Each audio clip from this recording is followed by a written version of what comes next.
观众朋友们，大家好，欢迎收看杰森视角。我们今天聊两个话题：以色列在战场一路顺风，但为何到头来却可能是一场空？人类的问题很多都是上天安排的无解难题。二，谷歌现在是喝凉水都塞牙的倒霉，但是谷歌的一切却只能怪他自己选择走上这条自我毁灭的道路。战争和政治是塑造人类历史轨迹的两个最重要的力量。战争是政治的极端手段，而政治通常是战争的延展。虽然政治通常会承载战争的结果，但是因为战争和政治都是那么的混沌，因此战争的结果和政治的现实时不时又会出现令人惊讶的背离。目前的以色列战争似乎正在向着这个特殊的场景推进，这是为什么？另外，加沙这个极其封闭的地区非常特殊，它的这个特殊性让目前的以色列战争在无意中成为一个窥视人类社会在极端条件发生突变的窗口。极端压力下，人性演变会如何快速改变一个社会？这个命题对提升我们每个人的认知都非常关键。中东问题比世界其他地区的问题基本都要复杂和混沌10倍。战争通常以混乱和不可预测为核心因素，但是和中东的政治、社会和人文等问题比起来，战争在这块反倒显得相对清晰一些。因此，今天我们先从加沙战场说起。以色列不愧是中东第一大军事大国，虽然在2023年10月7日面对哈马斯的突然袭击，以色列军队显得有些手忙脚乱，但是以色列军方开始对加沙进行全面反击后，加沙战争基本完全是按照以色列的以由北向南攻击前进的方案在推进的。对加沙最大的城市加沙北部的加沙城的战斗主体已经在过去1年完成了。目前对加沙第2大城市中部的汉尤尼斯市主体战斗也已经进入尾声了。汉尤尼斯市是哈马斯多个主要领导人的老巢，是哈马斯势力盘根错节的老根据地。目前就只剩下加沙南边边境上的第3大城市拉法。以色列总理内塔尼亚胡和国防部长加兰特都表示，以色列对进攻拉法已经制定了详细计划。以色列的目标是消灭哈马斯驻扎在拉法的最后一个大的军事力量。对拉法进攻将成为以色列第一个阶段战争的最后一场大战役。虽然以色列总理内塔尼亚胡在回应哈马斯发动的10月惨案时，向以色列人民和全世界宣称，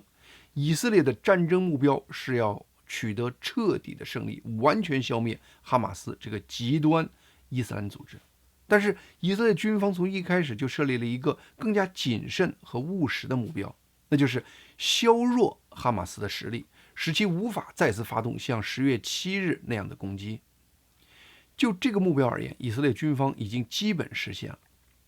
据哈马斯自己向他的埃及盟友透露说，哈马斯的军事集团卡桑旅在战前估计有3万名战士，目前已经损失了至少20%。而以色列方面称，到目前为止应该已经消灭了超过43%的哈马斯武装人员，约13000人。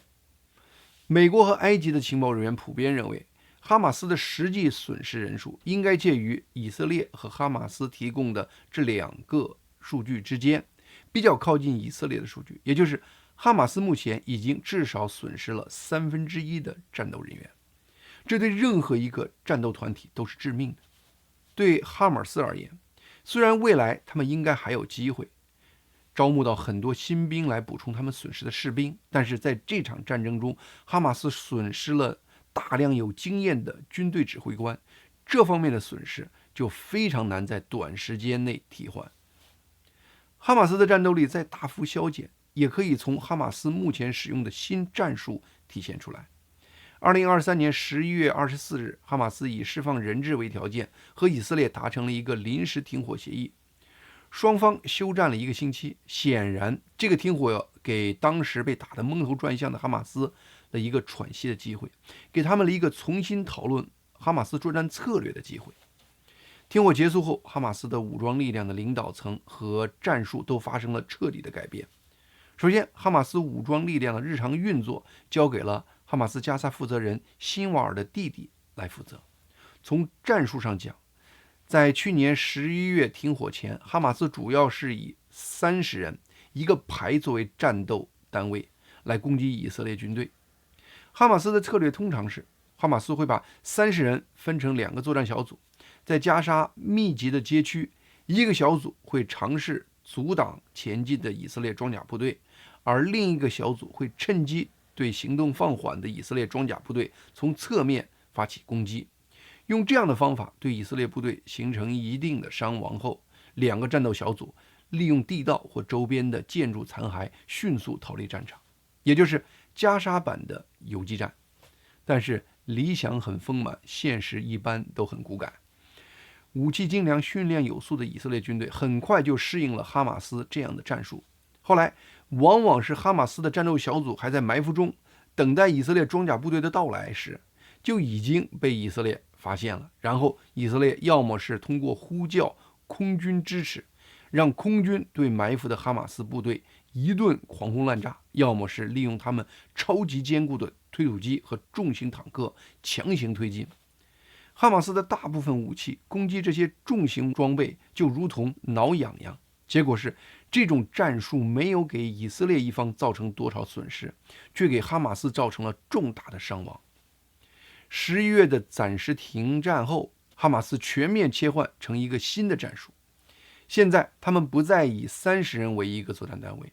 而是改由2-3个人，有时甚至是1个人的小组对以色列军队进行零星骚扰，而且是打一下然后就立刻快速逃命。这种策略虽然的确减少了哈马斯军事人员的损失，但是能造成以色列军队伤亡的概率也变得很小。因此，军事专家分析，哈马斯的这种战术改变，说明他们意识到战争到了这一步，自己能活下来是最重要的，活着已经比对抗以色列更重要了。那有观众可能要问，既然这样，哈马斯干嘛不就躲在地下不出来，那不更安全吗？但是大家可能忘了一点，哈马斯毕竟把自己标榜为巴勒斯坦反抗以色列的第一勇士团体，如果从此躲在地下销声匿迹，那不很伤自己的勇士形象吗？因此，这些2-3人的零星骚扰虽然没有什么实质意义，但是在哈马斯确立自己的人设上却意义非凡。《华尔街日报》的一个报道中描述，哈马斯的3人战斗小组的成员通常是这样：1个人扛着火箭筒，是主要战斗人员；第2个人拿着 AK-47 自动步枪，这是辅助战斗人员；最关键的是第3个人，他手里拿着摄像器材，专门负责对进攻的过程进行拍摄，然后负责把视频编辑发布到社交媒体上，用来展现哈马斯反击以色列的英雄气概。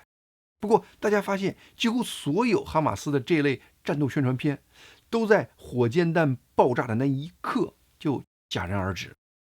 人们很难知道他们到底有没有打中目标，他们的攻击对以色列军队到底造成了多大的伤害等等。我们知道哈马斯现在的新战术就是放一枪然后就立刻拼命逃，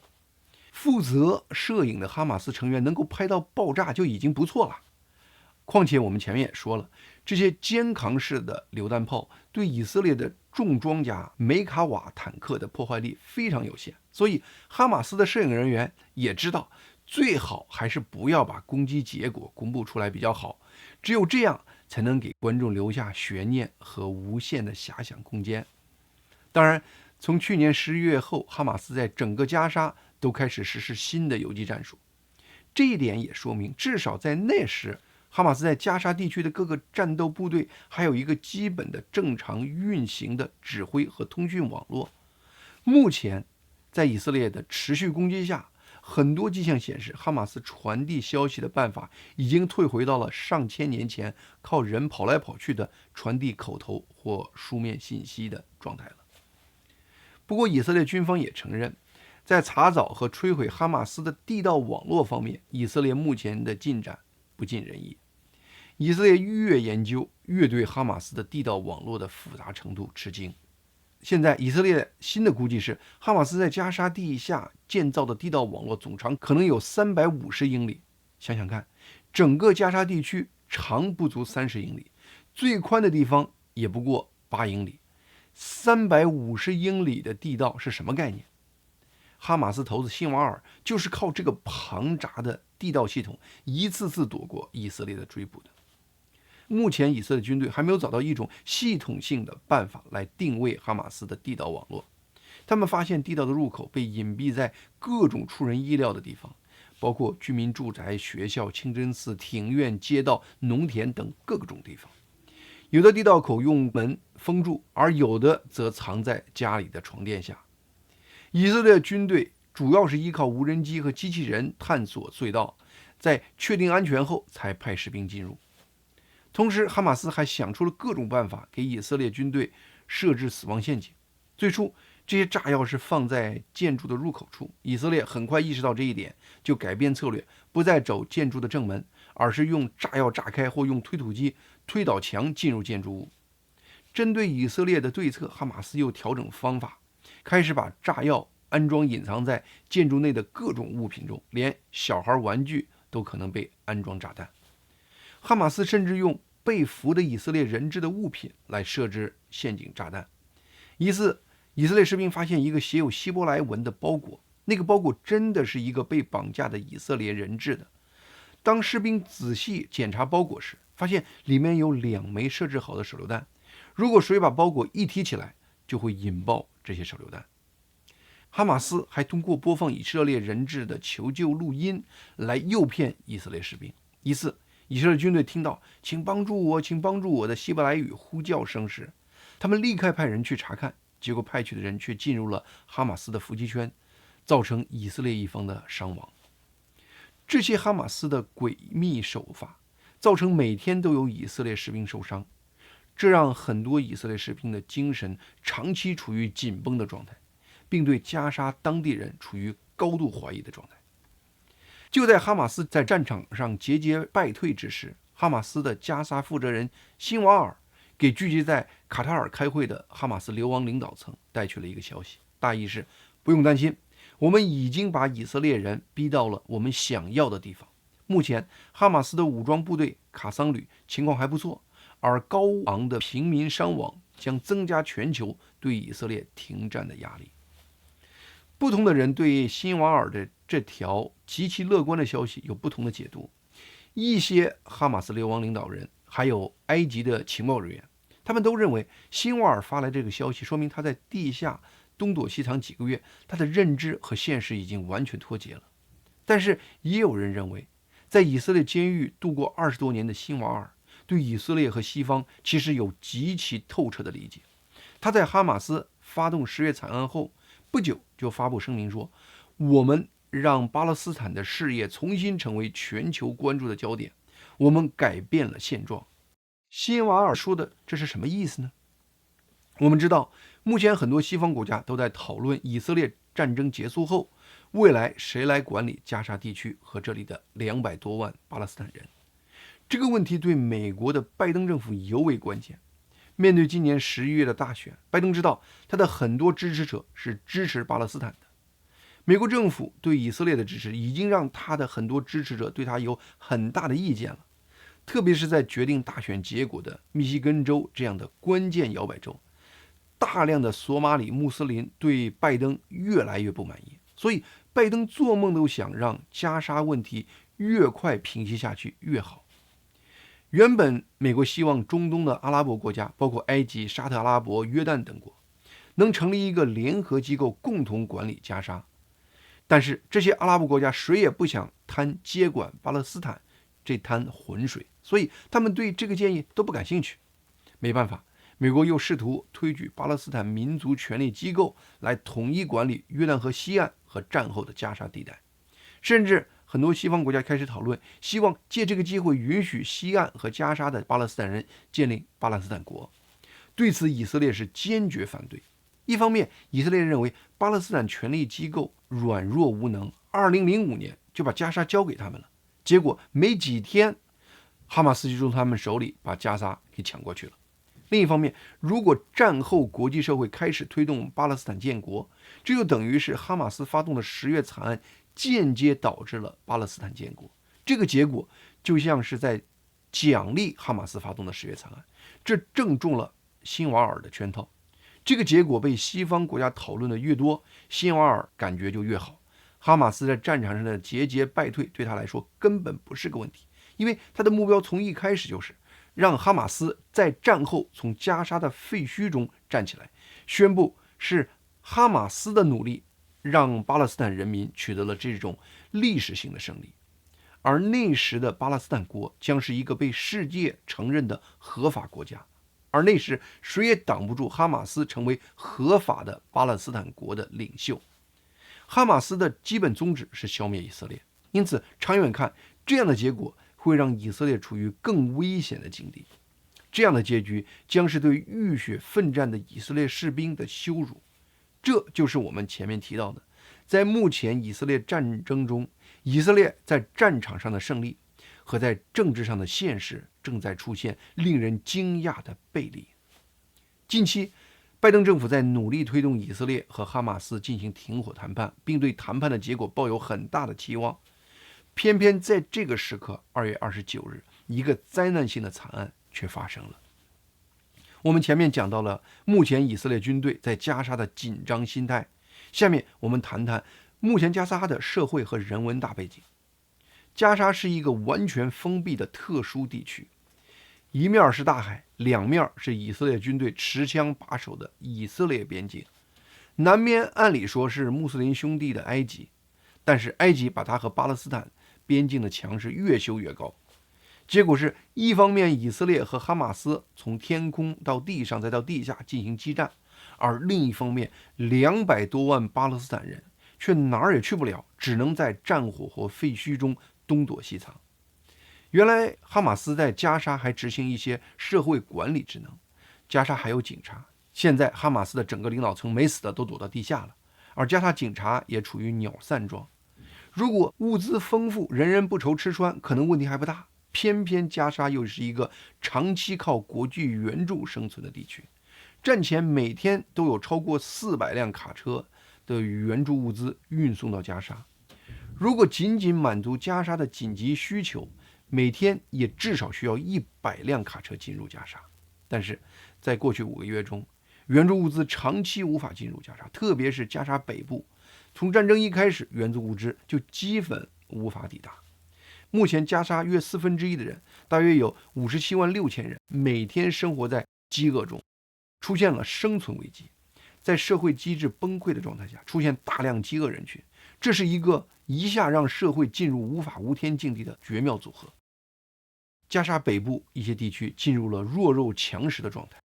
一有消息说有救援卡车要从南边来，很多人会向南涌，一看见救援物资车就开始抢。谁家有强壮的人，谁家就能抢到吃的和用的。开始，以色列对这些救援卡车只负责检查，不负责保护。国际救援机构要送你就送，路上被巴勒斯坦人抢了也不关我的事儿。但是后来以色列发现加沙北部的情况是越来越糟糕，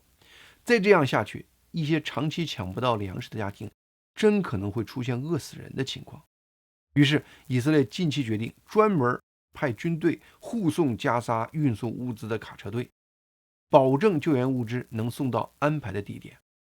前3次以色列军队都圆满完成了护送任务。在2月29日第4次护送中，灾难性的事情却发生了。当天以色列军队护送的卡车进入北加沙时，是当地凌晨4点，正是一天最漆黑的时刻。不知道是谁告诉当地人说有装满食物的卡车即将到来，大批饥饿的巴勒斯坦人开始聚集在加沙城的地中海沿岸道路。卡车一出现，成千上万的人就在黑暗中向卡车冲过去，这把卡车司机和护送卡车的以色列士兵都吓坏了。我们前面提到过，以色列士兵在加沙长期处于紧绷的精神状态。以色列士兵先是朝天鸣枪警告，但是被饥饿驱使的人根本顾不上以色列士兵的鸣枪警告，依然是向卡车和以色列军车冲过来。恐慌中的以色列士兵开始向涌过来的巴勒斯坦民众开枪，于是，一些有枪的巴勒斯坦人也开始回击，惊恐的卡车司机也开始猛踩油门。黑暗中，卡车从很多巴勒斯坦人的身上碾过去了。当太阳升起时，人们发现车队经过的路上躺着数十具尸体。哈马斯的加沙卫生部门表示，这个灾难性的事件共造成112人死亡，数百人受伤，成为自战争开始以来巴勒斯坦平民伤亡最重的一次。有人看到有被枪击中送到医院的巴勒斯坦人手里还死死地抱着一袋面粉。惨案发生后，哈马斯立刻宣布停止和以色列正在进行的谈判，这让拜登政府再次陷入一筹莫展的困境。现在救援物资无法抵达加沙北部的原因已不单单是以色列的问题了，当地巴勒斯坦人的状态也成为一个重要原因。3月1日，拜登宣布，美国未来几天将开始向加沙空投人道主义援助物资，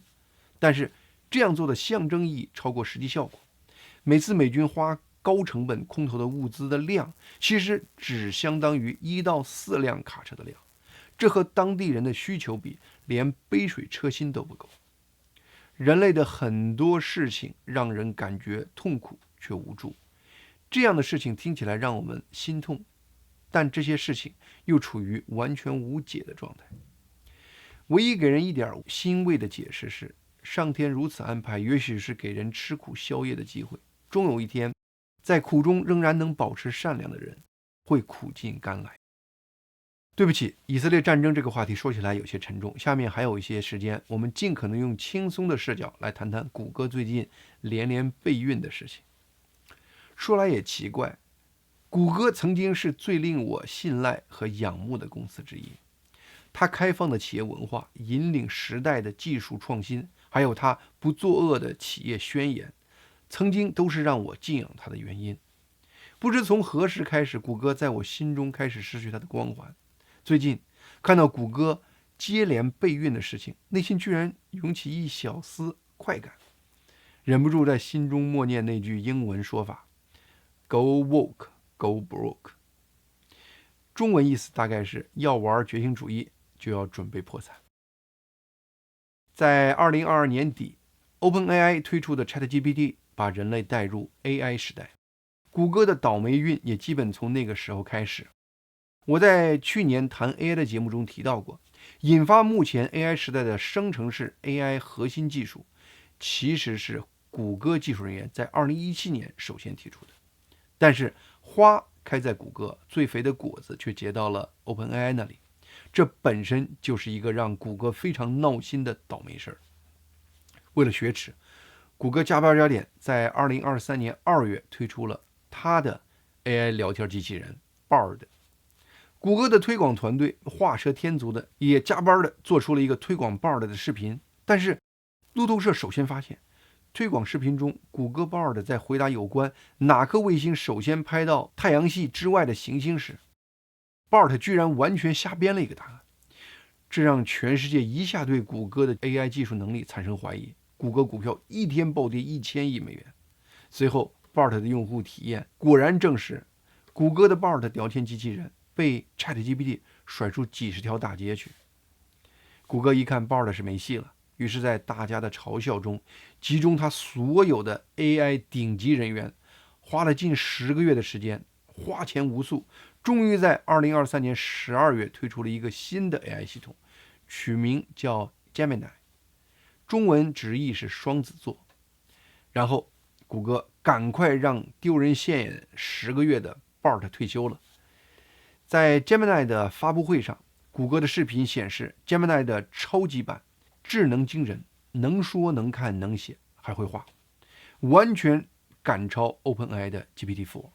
于是一时间谷歌的股票也开始随着 AI 的浪潮，在2024年1月和微软这样的公司一起上涨着。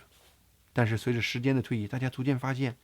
让 Gemini 大放异彩的不是 Gemini 本身的能力，而是谷歌的视频团队的视频编辑能力，又是巧妙剪辑，又是视频加速。而 Gemini 的真实能力其实非常一般，基本还是被 OpenAI 的 GPT-4 模型甩出1-2条大街去。但是 Gemini 已经是谷歌使出吃奶的劲儿的结果了，就算不行，也只好硬着头皮去拼命推这个新品牌了，并给 Gemini 加入和 ChatGPT 类似的新功能，例如让 Gemini 能够生成图片。结果倒霉运再次击中谷歌，人们迅速发现 Gemini 生成的图片在对白人搞种族灭绝，他基本拒绝用户要求他画白人的要求。乔治·华盛顿变成了黑人，北欧的维京人被画成黑人、印第安人和亚洲人的形象，还把教皇画成了一个印度的妇女，把中世纪的骑士画成亚洲女性。这完全走的是政治正确超越一切历史事实的套路。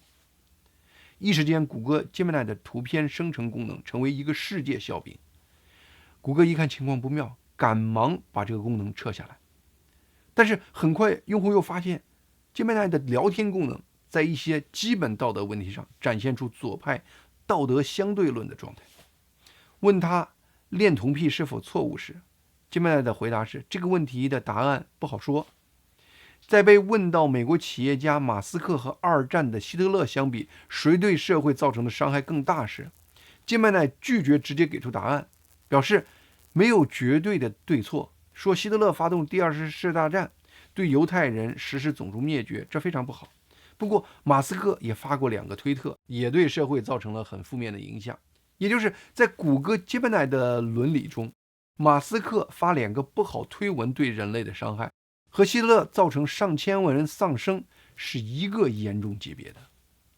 Gemini 的这个神回复被人发到 X 上后，可把马斯克给气个好歹的，回复了1个字儿 ：insane， 神经病。近期，谷歌辅助 Gemini 的推广还推出了一个小版本的开源模型，叫 Gamma。但是用户很快发现，你用英文问他给我解释一下天安门广场上发生的事件，